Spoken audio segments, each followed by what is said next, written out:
A billionaire comes home earlier than expected after a cancelled meeting, planning to surprise his wife with dinner reservations. But the moment he steps inside his luxurious mansion, something strange happens. His usually calm and respectful housemaid suddenly grabs him by the arm, pulls him into a dark closet, and urgently whispers, "Shut up. Don't say a word." Confused and caught off guard, he tries to ask what's going on, but she covers his mouth and insists he stays silent. As he peeks through the closet door, what he sees and hears on the other side changes everything he thought he knew about his family, his marriage, and his own life. What started as a normal evening quickly turns into a terrifying discovery that no one, especially him, could have ever imagined. Before we continue, please hit subscribe, like this video, and let me know in the comments where in the world you're watching from. I believe this story found you today for a reason. When John got home, he didn't expect anything strange. But as soon as he entered, Victoria, the housekeeper, quickly pulled him into the coat closet. She covered his mouth so he wouldn't make a sound and whispered that he needed to stay quiet. John was confused, but could tell something was very wrong. Victoria looked serious and scared. He didn't know why she was hiding him, but he trusted her. Inside the closet, it was dark and quiet, except for the voices coming from the next room.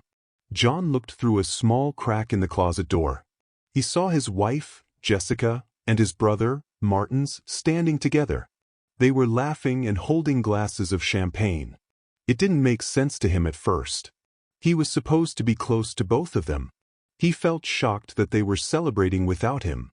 He kept watching, trying to understand what was going on, while Victoria stayed next to him, listening closely to everything outside. As John continued watching through the crack in the door, things became even worse. He heard Martins and Jessica talking in low voices, but it was still clear enough to understand. They were not just having fun together, they were planning something terrible. John listened in disbelief as they spoke about poisoning him. They mentioned that they had been doing it slowly, adding small doses over time so that no one would notice. Their goal was to make his death look natural. This way, they could take over his company without raising suspicion. John felt his heart sink. These were the two people he thought he could trust most. Now he realized they had betrayed him in the worst way. He began to feel sick, and it wasn't just from what he had heard. It was the poison. The symptoms were starting to appear. His head hurt. His body felt weak, and he began to panic. Still, he had to stay quiet and think fast. John's breathing became heavier as he realized the poison was affecting him again. His head was spinning, and it was hard to stay calm, but he knew he had to be careful. One wrong move could give him away. He tried to adjust his position inside the cramped closet, but his arm brushed against a shelf. A small object fell to the floor and made a loud sound. It was just a small thud, but in the silence of the house, it felt much louder. Outside the closet, Martins and Jessica stopped talking. The laughter disappeared, and there was only silence. John could hear the change in their tone. They had heard the noise. They were now alert and suspicious. Victoria turned her head quickly toward him. Her eyes were wide, and she understood the danger. She knew that if they found John, everything would be lost. They had to act fast to avoid being caught, but there wasn't much time. Martins and Jessica started moving around the room, trying to find the source of the sound. John could hear their footsteps getting closer.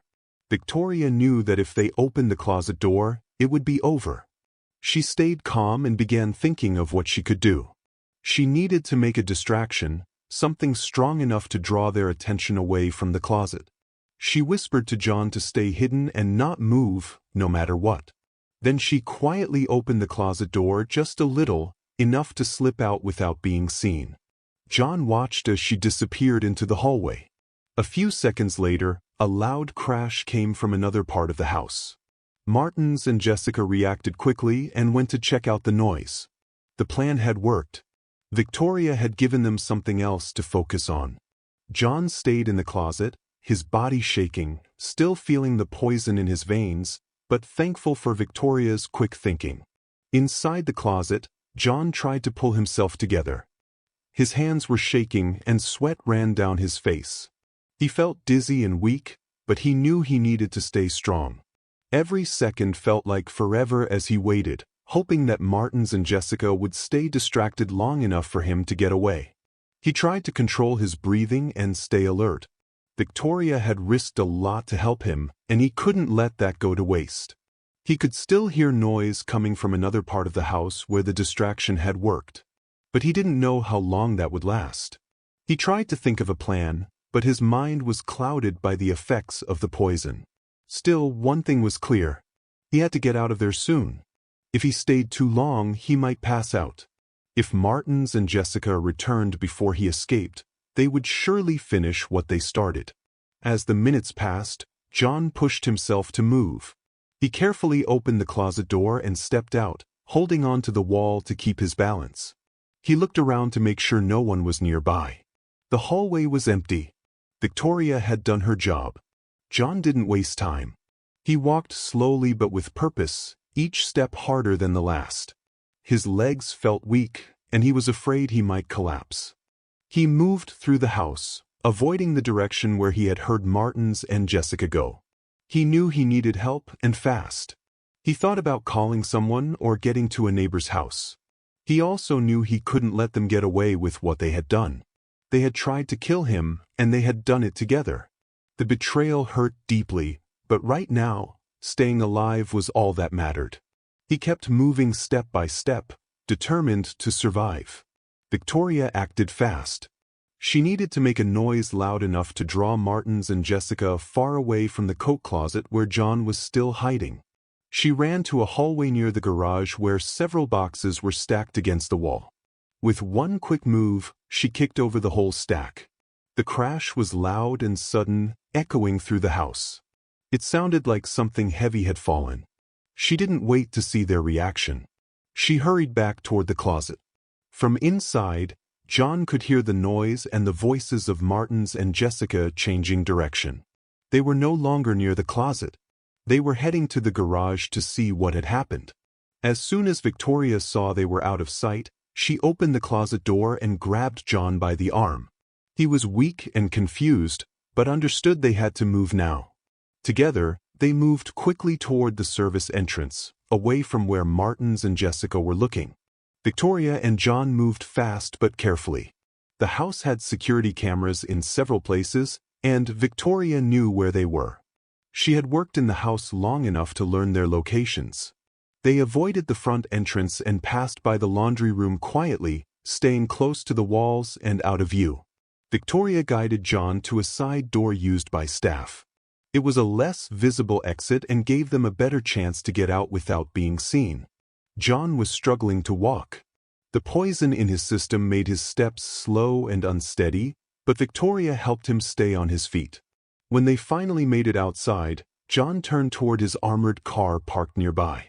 He thought they could use it to escape, but Victoria quickly stopped him. She told him the car could be tracked. If Martins and Jessica realized he was gone, that car would be the first place they'd check. It wasn't safe to use it. Victoria pulled John away from the armored car. She kept telling him they had to keep moving. Time was important, and they couldn't afford to waste it. She helped him through the backyard and out into a narrow, dark street behind the property. There were no lights there, just shadows and silence. John was getting worse. His body felt heavier, and it was hard to focus. Victoria stayed calm and supported him with one arm. After a few blocks, they reached her car. It wasn't new or fast. It was an old beat-up sedan with dents on the sides and a faded paint job, but it was parked where no one would expect, and it didn't have tracking devices.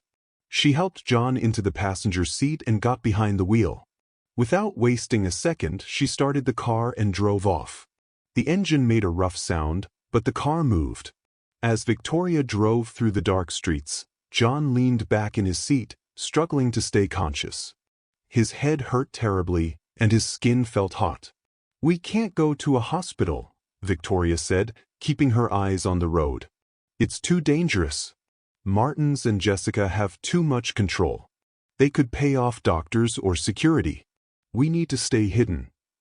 John tried to respond, but he felt like he might pass out. His hands were shaking and sweat ran down his face. Victoria kept talking to him, trying to keep him awake. "John, listen to me. Stay with me. We're going somewhere safe." She took sharp turns and checked the rearview mirror constantly. John looked over at her, confused about why she was helping him. She could have ignored what she knew. She could have stayed quiet and kept her job. But she had risked everything to save him. Why? John managed to ask weakly. "Because it's the right thing to do," Victoria answered simply. "I couldn't let them kill you." John's body began to shake without warning. His arms tightened, and his breathing became uneven. Victoria saw what was happening and reached over to steady him. "Stay awake, John. Look at me," she called out. John tried, but his body was no longer under his control. His muscles tightened and relaxed repeatedly. The convulsion was taking over. Victoria kept one hand on the steering wheel and placed her other hand on his shoulder. "You cannot give up now. Do you hear me? You have to survive." The convulsion slowly eased, but John remained very weak and barely responsive. Victoria drove them out of the wealthy neighborhoods and into a poorer area of the city. The buildings became smaller, the streets rougher. The houses were close together, many looking old and worn.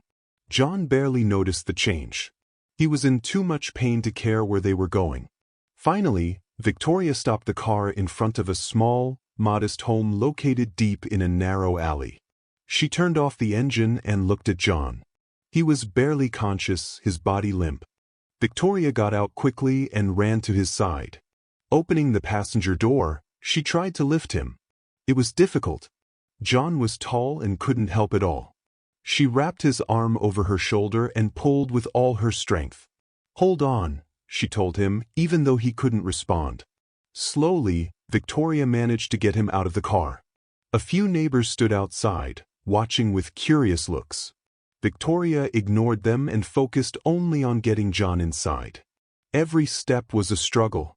Her arms hurt and her legs shook, but she didn't stop. John's feet dragged on the ground as she pulled him through the gate and toward her small house. When they were finally inside, Victoria closed and locked the door. She dragged John to an old couch and laid him down carefully. His breathing was shallow and his face was pale. Victoria went to every door and window, locking each one and checking them twice. She wanted to make sure no one could get in. Victoria soaked some towels with cool water and placed them gently on John's forehead and neck to help lower his fever. He moved slightly but didn't wake up. She stayed close, watching every breath. When he mumbled unclear words about betrayal, Victoria listened without interrupting. She just stayed there, replacing the towels when they warmed and wiping sweat from his face. This was going to be a long night, and leaving him alone was not an option. As hours passed, John drifted in and out of consciousness. At one point, his eyes opened briefly, and he looked at Victoria with confusion. "Mom," he called weakly. "Why are you here?" Victoria realized the fever was making him confused. He thought she was his mother. She didn't correct him. "I'm here with you," she said gently. "You're safe." John seemed calmer after hearing her voice. His eyes closed again, and his breathing became quieter. Victoria stayed awake all night, never leaving his side. She adjusted the towels, checked his temperature, and talked to him softly whenever he moved. Outside, the neighborhood remained noisy. People argued and laughed through the thin walls. But inside Victoria's small house, everything centered on keeping John alive. By the next day, John had recovered slightly. He could move around on his own, though he still looked pale and tired. Victoria prepared some food for him, but his appetite was weak. That afternoon, there was a knock at the door. John froze. "Go to the back room," Victoria whispered. "Don't come out." She opened the door a crack and found Mrs. Carter, a nosy neighbor, standing there asking questions. Victoria quickly made up an excuse about having a cold and not wanting to spread it. The woman left reluctantly, still suspicious. After Victoria locked the door, John came back out. "Is it safe?" he asked. "For now," Victoria replied. but we can't risk people noticing anything strange. Later that evening, Victoria turned on the small television. They sat together and watched the local news. Suddenly, John's face appeared on the screen. The news reporter explained that Jessica and Martins were accusing John of fraud. They claimed he had stolen money from his own company and disappeared. Even worse, they said John and Victoria were having an affair and had run away together. John clenched his jaw as he watched.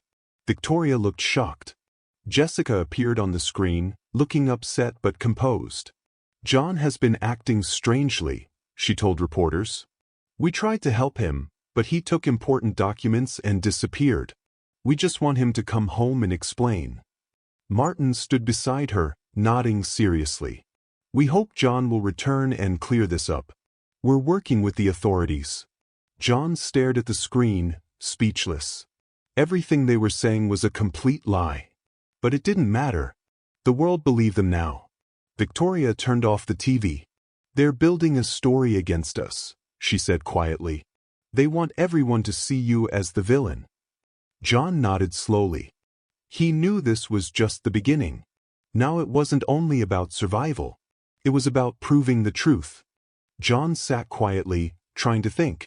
The betrayal hurt deeply, but the public accusations made everything worse. "We need proof," John finally said. "Something that shows what they really did." Victoria thought for a moment. "Your office," she said. "There's a safe in your office at the mansion. Don't you keep important documents there?" John remembered. Years ago, he had stored private files and backup documents in that safe. There might even be recordings. "But how can we get back into the mansion?" John asked. "They'll be watching for us." Victoria had an idea. "Jessica is hosting a charity gala tomorrow night.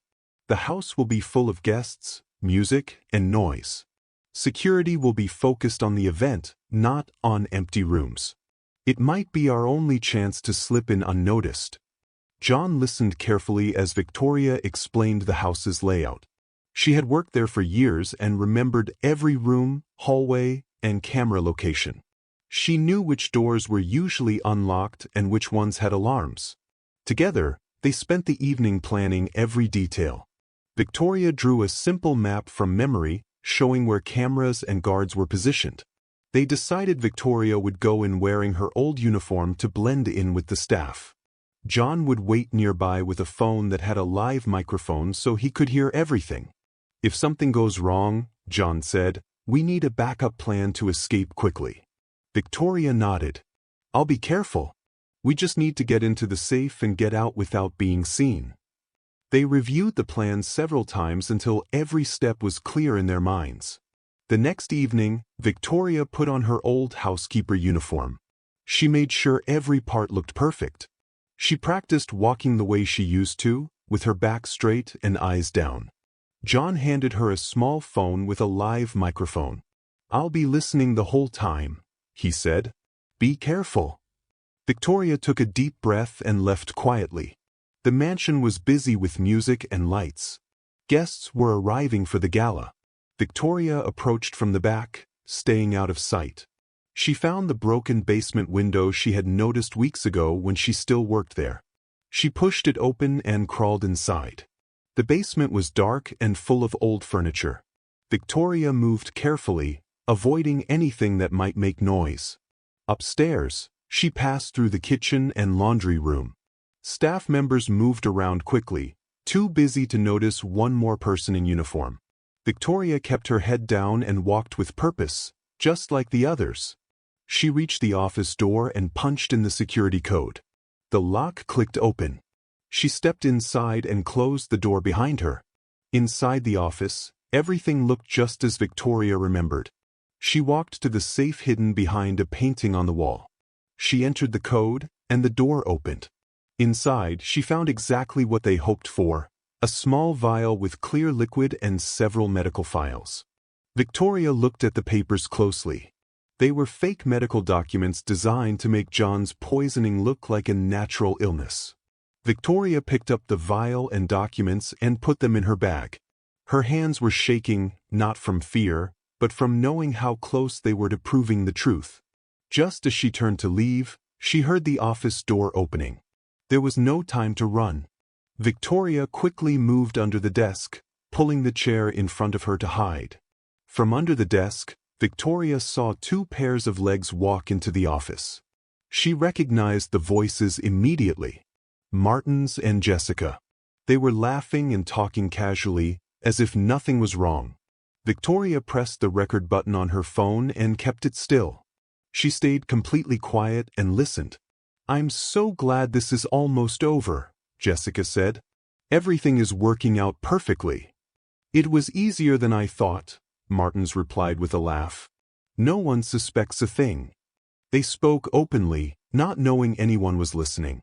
"The poison worked exactly as planned," Martin's continued. "Nobody will ever find out. It looks completely natural." "And those fake medical records you made are perfect," Jessica added. "Any doctor who looks at them will think John died from a heart condition."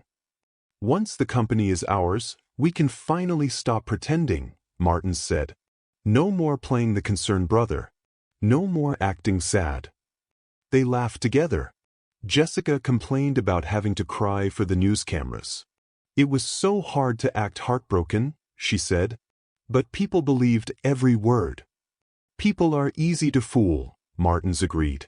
"Give them a good story, and they'll believe anything. John's name is already ruined. Nobody will doubt us now." They even joked about Victoria, calling her a nobody who probably ran away scared. Victoria clenched her jaw but didn't move. Every word they said was being recorded. They talked about their plans to sell everything John owned. His company, his properties, even his personal belongings.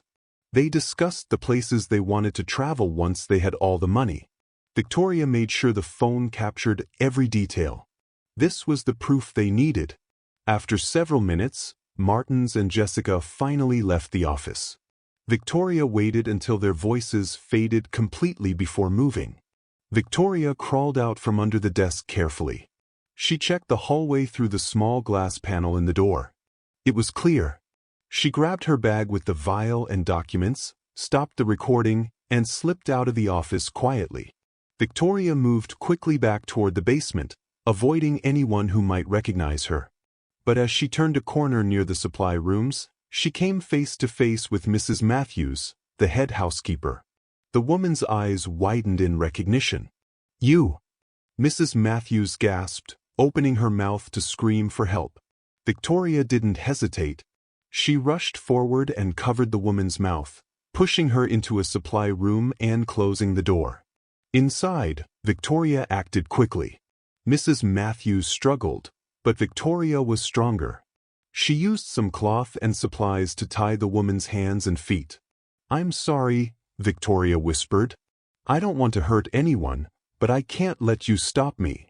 Victoria locked the supply room door from the outside and continued moving. As she passed through the hallway, she noticed some old discarded clothes. She grabbed a dress that used to be hers and one of John's old suits, stuffing them into her bag. Victoria didn't have much time. She moved quickly back to the basement, following the same path she had used to enter. The broken window was still open. She dropped her bag outside and climbed through. The window edges scraped her arms, but she didn't stop. Once outside, Victoria grabbed the bag and ran across the lawn, staying close to the shadows. The mansion's lights glowed behind her, but she didn't look back. John sat in the parked car, gripping the steering wheel tightly. Every second felt like an hour. He kept glancing at the clock, then toward the direction Victoria had gone. His heart was pounding. He imagined everything that could go wrong. Then finally he saw movement. Victoria was running toward the car, her uniform messy and her face sweaty. John jumped out and ran to her. Without thinking, he pulled her into a hug. Victoria handed him the bag. Inside was the vial, the forged papers, and her phone with the recorded confession. "We did it," Victoria said breathlessly. "But we need to move. Mrs. Matthews saw me. They'll know someone was there soon." They got back in the car and locked the doors. John looked through the bag carefully. He held up the poison vial and checked the recording on the phone. Everything was there. Victoria pulled out the clothes she had grabbed. They quickly changed in the car. John put on his old suit, and Victoria changed into the black dress. They looked completely different now. Not like fugitives, but like people with a purpose. John started the car and drove back toward the mansion. Victoria looked at him, surprised. "What are we doing?" she asked. "We're going to the gala," John said firmly. "We're going to end this tonight. No more hiding. No more running. We're going to show everyone the truth." Victoria nodded. She understood. This was their only chance. They arrived at the mansion just as the gala was reaching its peak. The house was brightly lit, and the front garden was filled with expensive cars and well-dressed guests. John and Victoria walked calmly toward the entrance. Dressed in formal clothes, they looked like any other guests. Nobody gave them a second glance. Inside, the noise of the event surrounded them. Music played, and guests stood in groups chatting. Waiters moved between them with trays of drinks. John and Victoria moved carefully through the crowd, looking for Martins and Jessica.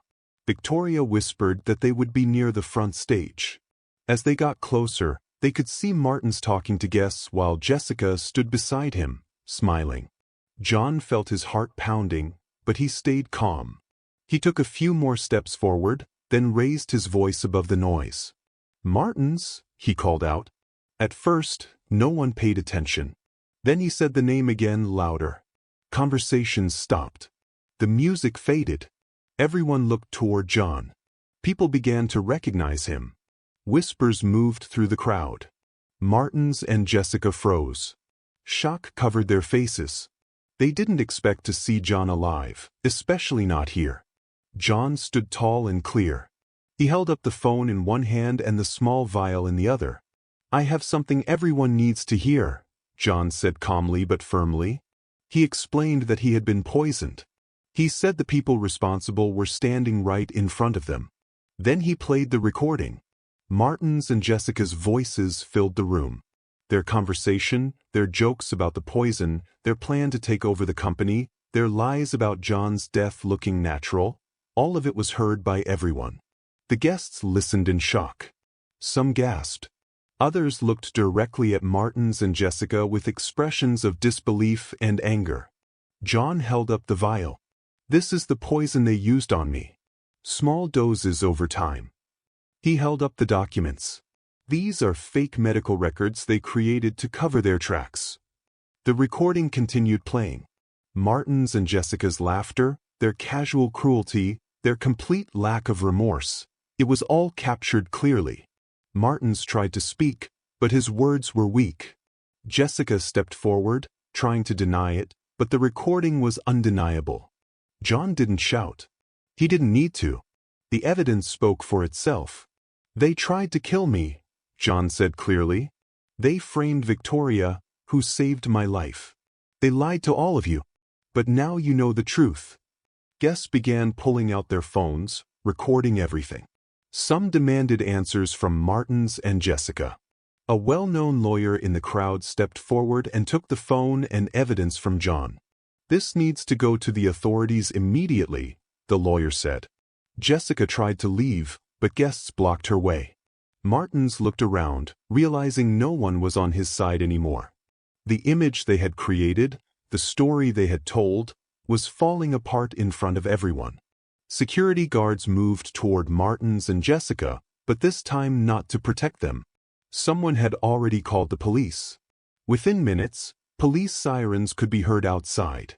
Officers entered the mansion and approached Martins and Jessica. The lawyer handed over the evidence, the recording, the poison vial, and the fake documents. Martins and Jessica were arrested right there at the gala, in front of everyone. Handcuffs were placed on their wrists as the crowd watched in stunned silence. As they were led away, Jessica tried one last time to claim innocence, but nobody believed her anymore. The evidence was too strong. John and Victoria stood together, watching justice finally being served. The night that had started as Martins and Jessica's celebration had become the moment their lives were completely destroyed. If this story touched you, let us know in the comments and tell us where in the world you're watching from. Don't forget to subscribe to this channel for more emotional, dramatic, and unforgettable stories. Until next time, stay kind, stay strong, and keep watching.